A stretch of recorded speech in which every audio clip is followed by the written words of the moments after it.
Salve, salve a todos, bom dia, boa tarde, boa noite para quem estiver assistindo. Canal Giro Futebol na área para mais um vídeo nessa segunda-feira, exatamente do dia 7 de abril de 2025. Nós iremos detalhar dentro desse vídeo os jogos de sábado, tá? Então conto com a participação de todos vocês para deixar o like, se inscrever em nosso canal, ativar o sino de notificações e também deixar o seu comentário, além daquela ajuda de sempre compartilhar para quem gosta de futebol. Teve 3 jogos no sábado e a gente vai detalhar cada um deles, mas inclusive vamos começar a falar sobre Corinthians e Vasco. O Corinthians recebeu o Vasco na Neoquímica Arena e venceu por 3-0. Gols da dupla de ataque Memphis Depay e Yuri Alberto, e o terceiro gol foi contra do zagueiro João Vitor, inclusive que foi revelado na base do Corinthians. Para vocês entenderem o quanto que é fraco o futebol do Vasco, comandado por Fábio Carille.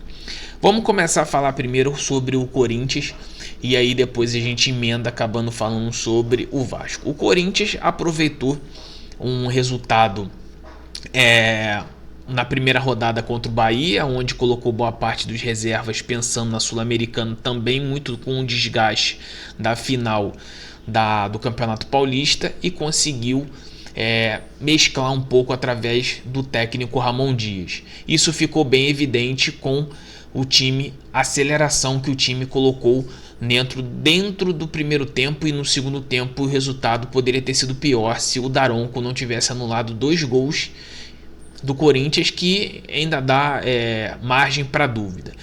Mas o Vasco, comandado por Fábio Carille, que você vê aí na foto, você vê que o futebol a cada dia que piora. O Vasco conseguiu a grande façanha, vencendo de 3-1 do time do Melgar na estreia da Sul-Americana, deixar empatar, muito por conta das mexidas que Fábio Carille fez durante a partida, aonde recuou o time sabendo que precisava ter bola, precisava ter posse de bola para pelo menos conseguir não passar sufoco e ao mesmo tempo fazer com que o seu adversário cansasse o máximo possível. E ele não fez isso, ele começou a tirar o Coutinho, o Verratti, começou a colocar mais volantes, começando a colocar mais zagueiro, e aí o Melgar partiu para cima e foi no que foi, o Melgar empatou o jogo. E aí, vendo por esse lado, bateu o desespero na própria comissão técnica e também na diretoria, e aí, no entanto, colocou o time misto, vamos dizer assim, contra o Corinthians, para talvez justificar um péssimo desempenho como aconteceu. Enfim, o Corinthians venceu a partida, está com 4 pontos, em contrapartida do Vasco, que venceu a primeira rodada de virada contra o Santos, apenas 3 pontos, e caiu com algumas vitórias das outras equipes. Vamos falar agora sobre Ceará e Grêmio, que foi um jogo importante. O Grêmio com viagem do meio de semana, onde venceu de virada o Sportivo Luquenho por 2-1. Quinteiros decidiu colocar o time principal enfrentando o Ceará, totalmente descansado durante a semana toda trabalhando. E deu no que deu. Pedro Raul conseguiu fazer de pênalti no primeiro tempo o primeiro gol, e no último minuto praticamente do jogo, Araújo conseguiu fazer um gol praticamente do meio de campo, quando o Thiago Volpe foi à área para tentar talvez empatar o confronto ali contra o Ceará. O Grêmio vem pegando uma batida muito importante por participar da Sul-Americana e ao mesmo tempo do Campeonato Brasileiro, onde não tem um elenco grande, não tem um elenco numeroso, e o Quinteiro vai ter que trabalhar com isso para conseguir melhorar essa questão dessa situação específica, sobre essa rodagem de elenco, para não, por exemplo, desgastar Braith White, Edenilson e até mesmo outros jogadores ali experientes do setor, tanto do meio de campo como setor defensivo. E ele vai precisar fazer isso, até porque agora, nesse calendário insano dessa temporada, vai acontecer isso. De contrapartida, o Ceará fez um bom resultado em casa, é esperado fazer isso, até pela questão que o Ceará vem da Série B para a Série A, precisa nesse início de campeonato, onde ele não divide competições, ele conseguir fazer pontos, fazer gordura, e isso aconteceu. Poderia ser melhor, se o Ceará conseguisse permanecer com o resultado positivo que conseguiu na primeira rodada com o Bragantino no primeiro tempo, onde estava vencendo por 2-0, mas aparentemente não conseguiu fazer isso. E aí sim, o Ceará com essa vitória conseguiu respirar apenas 4 pontos, uma vitória e um empate, e vai enfrentar o Juventude na próxima rodada. Ao mesmo tempo, o Grêmio irá enfrentar o Atlético Grau pela Sul-Americana na terça-feira já, juntamente com isso. E no sábado enfrentará o Flamengo em casa. Então, 2 decisões aí mera importantes para o Grêmio, aonde que o Grêmio vai conseguir adiantar talvez uma possível classificação futuramente na Sul-Americana, ou não, até porque a Sul-Americana só se classifica só o primeiro colocado, e o Grêmio vai ter que duelar com o Godoy Cruz, que é o seu adversário ali de grupo. Ao mesmo tempo, o Grêmio vai ter que também focar no Brasileirão, onde que vai pegar o time aonde que precisa ser batido, que vem conseguindo desempenhar não talvez um bom futebol, mas sim resultados, que é o Flamengo.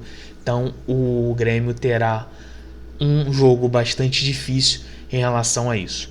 Em relação ao Ceará, no próximo confronto, o Juventude vem conseguindo aí fazer um bom trabalho.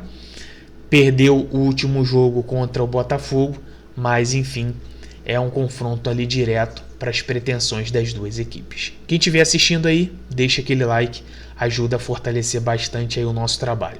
Agora a gente vai falar sobre o último jogo do dia, que foi o Botafogo, depois de ter perdido por uma equipe na Libertadores após 4 anos sem disputar, que foi a Universidad de Chile, e ter conseguido empatar fora de casa contra o Palmeiras.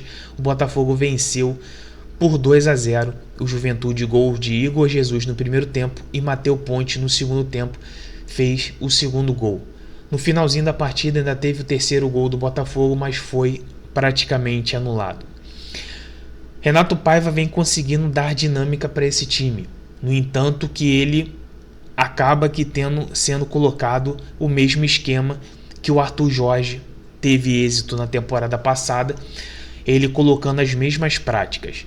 Igor Jesus voltou a balançar as redes, inclusive ele não jogará no meio de semana, por isso que ele acabou jogando boa parte do jogo. Mastriani, que entrou no segundo tempo, que foi contratado recentemente, ganhou alguns minutos com o Renato Paiva para também dar dinâmica para esse jogo. Então o Botafogo conseguiu o que se espera do Botafogo, um resultado muito importante dentro dessa colocação. Agora, no próximo sábado, ele visita o Bragantino, mas antes disso tem um compromisso com a Libertadores contra o Carabobo da Venezuela.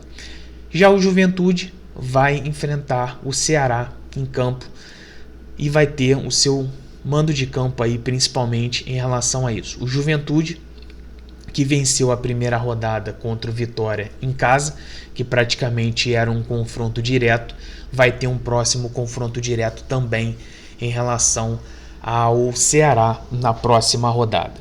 O Juventude, que conseguiu ter um grande destaque no Campeonato Gaúcho, é um time que vai ter que fazer muitos pontos nesse início para criar uma gordura, para não correr sustos durante a temporada e até mesmo nem sequer pensar em cogitar a possibilidade de ser rebaixado.